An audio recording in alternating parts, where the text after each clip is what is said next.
Good evening all of you. आप सभी का बीएससी फाइनल ईयर की केमिस्ट्री क्लास में स्वागत है। पिछले लेक्चर्स में अपन ने ग्लूकासोजोन अर्थात ओसोजोन के निर्माण की क्रियाविधि को देखा था। आज का हमारा टॉपिक है कि ग्लूकोज में अंतर परिवर्तन। कि ग्लूकोज जब एक ग्रुप से दूसरे रूप में कन्वर्ट होता है, ठीक है, तो उसकी रिएक्शन मैकेनिज्म क्या होती है। कि फर्स्ट है कि ग्लूकोज का फ्रक्टोज में इंटरचेंज, ठीक है। कि ग्लूकोज का फ्रक्टोज में परिवर्तन निम्न 3 पदों में संपन्न होता है, ठीक है। फर्स्ट स्टेप के अंदर देखते हैं क्या होता है कि ग्लूकोज की क्रिया अगर अपन फेनिल हाइड्रोजन से करवाएं, ठीक है, तो क्या बनता है, ओसोजोन बनता है। देख लीजिए इसकी रिएक्शन अगर मैं फेनिल हाइड्रोजन से करवाएं ग्लूकोज की, तो क्या होता है कि फर्स्ट स्टेप के अंदर फेनिल हाइड्रोजन की जो नाइट्रो NH2 ग्रुप है, ठीक है, ये H2 किसके साथ में, इसके साथ में रिएक्शंस करेगा, ठीक है, और माइनस H2O बाहर निकलेगा, ठीक है, मतलब वाटर मॉलिक्यूल रिमूव होगा। फिर जो नाइट्रोजन है, ठीक है, ये इस कार्बन से अटैच हो जाएगी, ठीक है, और क्या बन जाएगा, ओसोजोन का फॉर्मेशन हो जाता है, ठीक है। नेक्स्ट स्टेप के अंदर क्या होगा, ओसोजोन को तनु HCl की उपस्थिति में जल अपघटन करवाने पर क्या बनता है, ग्लूकोजोन बनता है, ठीक है। जब इस रिएक्शंस का अपन क्या करवाएं, जल अपघटन करवाएं, हाइड्रोलाइसिस करवाएं, तो क्या होगा, जो सी डब मतलब ये ग्लूकोजोन के बीच में जो बॉन्ड बना है, ठीक है, हाइड्रोलाइसिस करवाएंगे तो क्या होगा, ये बॉन्ड ब्रेक होगा, ठीक है, और ये वाला बॉन्ड भी ब्रेक होगा, ठीक है। तो क्या होगा, तनु HCl से रिएक्शंस करवाने पर एक ये वाला मॉलिक्यूल बाहर निकल जाएगा। देखिए वापस से, एक तो ये मॉलिक्यूल रिमूव हो रहा है, ठीक है, और एक ये मॉलिक्यूल रिमूव हो रहा है, तो क्या तो 2NH2NH C6H5, ठीक है, बाहर निकल गया। और ये वाला जो मॉलिक्यूल है क्या कहलाता है, ग्लूकोजोन कहलाता है, ठीक है। क्योंकि यहाँ पर पहले ग्लूकोज का अगर अपने स्ट्रक्चर देखें तो वहाँ पर इस पोजिशन पे क्या होता है, ठीक है, CHO ग्रुप होता है, ठीक है। बाद में फिनाइल हाइड्रोजन से रिएक्शंस करवाएं, ठीक है, तो वहाँ पर ये ग्रुप ब्रेक हो जाता है, रिमूव हो जाता है, ठीक है, और बाद में वापस HCl से रिएक्शंस करवाएं तो ये ग्रुप वापस आ जाता है। फिर रहता है कि सोडियम अम्लगल की उपस्थिति में क्या, सोडियम अम्लगल की उपस्थिति में ग्लूकोजोन का क्या कराते हैं अपन, रिडक्शंस करवाते हैं, और क्या बनता है, फ्रक्टोज बनता है, ठीक है। सोडियम अम्लगम लिया मतलब NaHG, ठीक है, रिडक्शन का मतलब H2 का रिएक्शन होगी, ठीक है। ये H2 क्या करेगा, इसके साथ एक तो 2H2 है, ठीक है, एक H2 तो इसके साथ में अटैच हो जाएगी और एक इस बोर्ड को ब्रेक कर देगी, ठीक है, और क्या बन जाएगा, फ्रक्टोज का फॉर्मेशन हो जाता है। ये फ्रक्टोज का फॉर्मेशन हुआ यहाँ पर, मतलब एक ऑक्सीजन ये वो OH है, वो OH के रूप में हो जाएगी, और एक तो OH इसके साथ जुड़ गया इस H2 में से, और एक यहाँ पे जुड़ गया, तो CH2 और OH, ठीक है, ये फ्रक्टोज कहलाता है, ठीक है, पूरा कंपाउंड। नेक्स्ट रिएक्शंस के अंदर क्या होगा कि फ्रक्टोज का ग्लूकोज में परिवर्तन होगा, ठीक है। पहले अपन ने ग्लूकोज को फ्रक्टोज में परिवर्तन करने की मैकेनिज्म देखी थी। सेकंड रिएक्शंस है कि फ्रक्टोज का ग्लूकोज में परिवर्तन कैसे होगा। ये फ्रक्टोज का ग्लूकोज में परिवर्तन 4 स्टेप्स के अंदर होता है। फर्स्ट स्टेप है कि अपचयन रिडक्शन, ठीक है, कि NaHG, ठीक है, सोडियम अमलगम की उपस्थिति में फ्रक्टोज का अपचयन करवाएं तो क्या बनता है, सोर्बिटोल बनता है, ठीक है। अब फ्रक्टोज रिएक्शंस के अंदर यहाँ पर CO बॉन्ड है, ठीक है। अब इस बॉन्ड के अंदर क्या होगा, ये जो हाइड्रोजन है, एक हाइड्रोजन इसके साथ में जुड़ेगी, ठीक है, और दूसरी हाइड्रोजन इसके साथ में जुड़ती है, ठीक है, और क्या बनता है, सोर्बिटोल बनता है।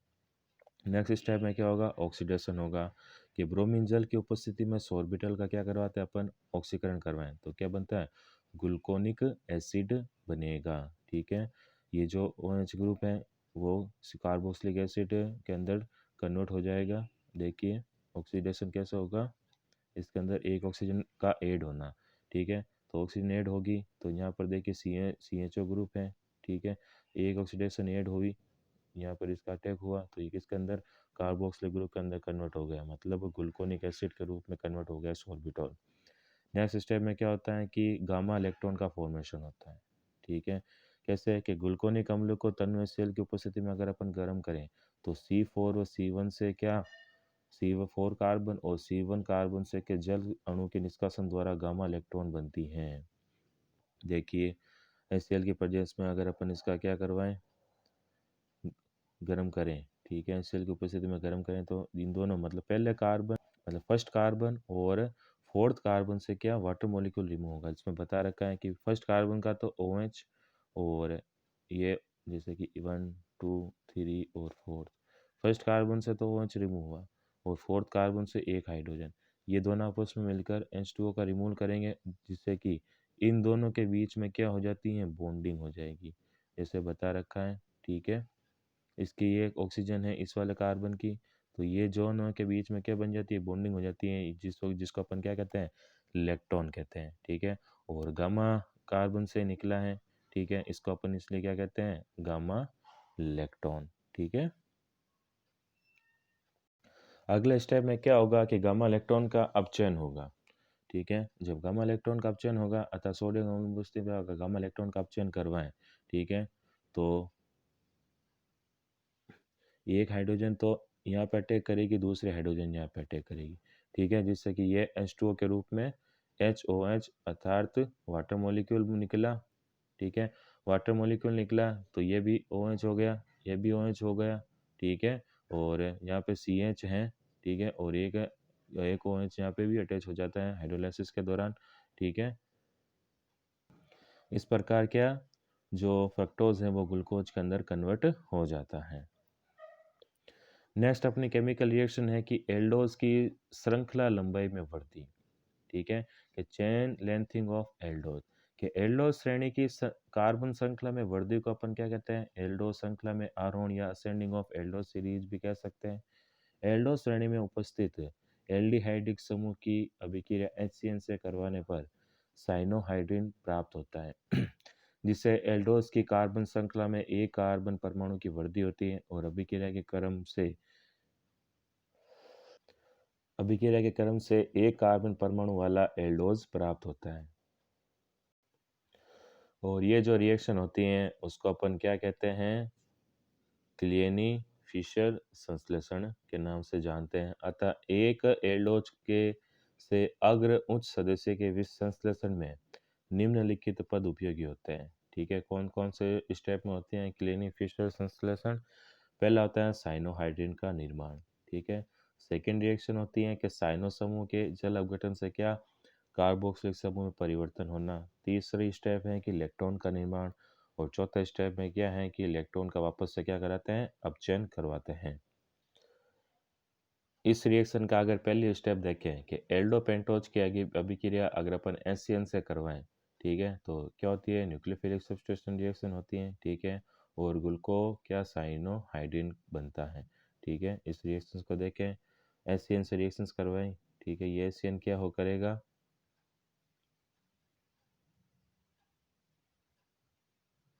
इस रिएक्शन के अंदर CN जो है वो कार्बन के ऊपर अटैच होगा और जो H है वो ऑक्सीजन के ऊपर अटैक करेगा, और ये कॉम्प्लेक्स मतलब ये ग्रुप कन्वर्ट होता है, क्या बनता है, ग्लूकोसाइनोहाइड्रिन बनता है।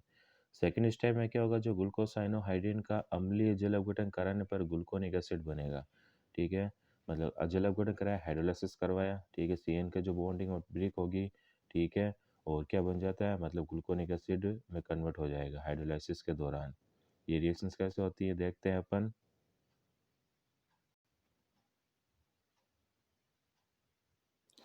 इस रिएक्शंस के दौरान कार्बन और नाइट्रोजन के बॉन्ड में ट्रिपल बॉन्ड ब्रेक होगा। ठीक है, और वाटर के दो वाटर मॉलिक्यूल हैं, तो दो वाटर मॉलिक्यूल के अंदर OOH मतलब दो तो ऑक्सीजन, इसके साथ में कार्बन के साथ में जुड़ती है और एक हाइड्रोजन जुड़ता है। ठीक है, और जो ये नाइट्रोजन है बाकी बची हुई हाइड्रोजन के साथ में 2NH3 के रूप में यहाँ से रिमूव हो जाएगा। नेक्स्ट स्टेप में क्या होगा कि जो ग्लूकोनिक एसिड को अगर अपन टर्मिनल सेल की उपस्थिति में गर्म करें, ठीक है, तो क्या होगा, गामा इलेक्ट्रॉन का फॉर्मेशन होता है। ठीक है, एक तो कार्बन निकलेगा, ठीक है, कहाँ से, C1 कार्बन से, मतलब OH तो निकलता है C1 से। ठीक है, और H निकलेगा कहाँ से, C4 से। ठीक है, यहाँ से वाटर मॉलिक्यूल रिमूव होगा, तो इनके बीच में क्या, ऑक्सीजन बॉन्डिंग, ऑक्सीजन मतलब बॉन्डिंग हो जाएगी, इलेक्ट्रॉन का फॉर्मेशन होता है। ठीक है, अब गामा इलेक्ट्रॉन को अगर अपन सोडियम अम्लगम की उपस्थिति में अगर अपचयन करवाएं, तो क्या होता है, एल्डोहेक्सोस का फॉर्मेशन होता है। ठीक है, मतलब एक हाइड्रोजन तो C4 कार्बन से जुड़ जाएगी और एक उससे जुड़ जाएगी जहाँ से H हाइड्रोजन निकला था। ठीक है, और क्या, एल्डोहेक्सोस का फॉर्मेशन होगा। ये विधि एल्डोज की क्या, आरोहण की प्रक्रिया है। ठीक है, मतलब एक कार्बन का और जुड़ना। ठीक है, और पहले क्या, कार्बन की श्रृंखला की लंबाई कम थी। ठीक है, बाद में ये रिएक्शंस करवाने के बाद में जो ये रिंग जो श्रृंखला है उसके लंबाई में वृद्धि हो जाती है, इसलिए अपन क्या कहते हैं इसको, एल्डोज की आरोहण प्रक्रिया कहते हैं। इसको क्लीन-फिशर संश्लेषण के नाम से भी जाना जाता है। रिएक्शन अगर अपन देखें कि रिएक्शन स्टार्ट करने से पहले कितने कार्बन थे, मतलब श्रृंखला कितने कार्बन की थी, 1 और 3 ये, 4 और 1 5, ठीक है।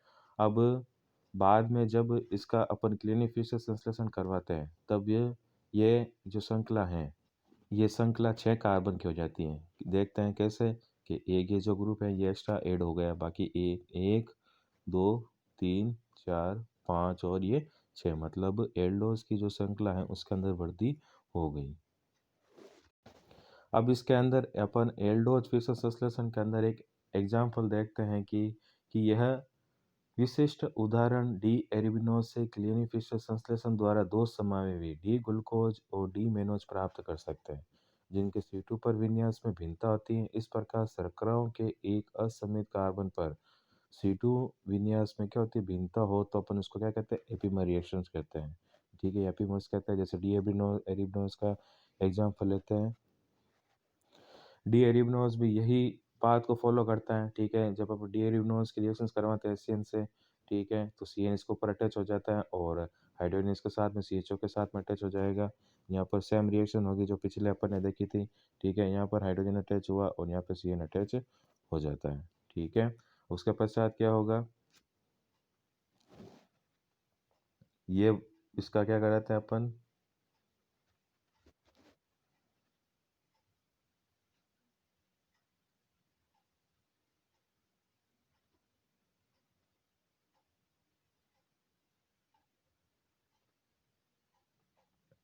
जैसे कि इस टाइप के अंदर अगर अपन इसके रिएक्शन का जल अपघटन करवाएं, ठीक है, तो क्या बनता है, कार्बोक्सिलिक ग्रुप अटैच होगा। अब जो कार्बोक्सिलिक ग्रुप का अगर अपन HCl की उपस्थिति में अपचयन करवाएं, ठीक है, तो ग्लूकोनिक एसिड का क्या होता है, गामा इलेक्ट्रॉन के रूप में फॉर्मेशन होता है और क्या बनती है, gamma electron. Similar reaction next compound के साथ भी होती है। ठीक है, वापस इसका करवाते हैं, तो अगर आप HCl के साथ में रिएक्शंस करवाएं, जल अपघटन होकर कार्बोक्सिलिक ग्रुप के एक में बनता है ग्लूकोनिक एसिड, दूसरा बनता है क्या, मेनोइक एसिड। ठीक है, और मैंने एसिड को वापस से हाइड्रोलाइसिस करवाएं तो क्या, गामा इलेक्ट्रॉन का फॉर्मेशन होगा। ठीक है, इससे आगे की जो रिएक्शंस हैं वो हम अपने अगले लेक्चर्स के अंदर कंटिन्यू करेंगे। Thank you so much.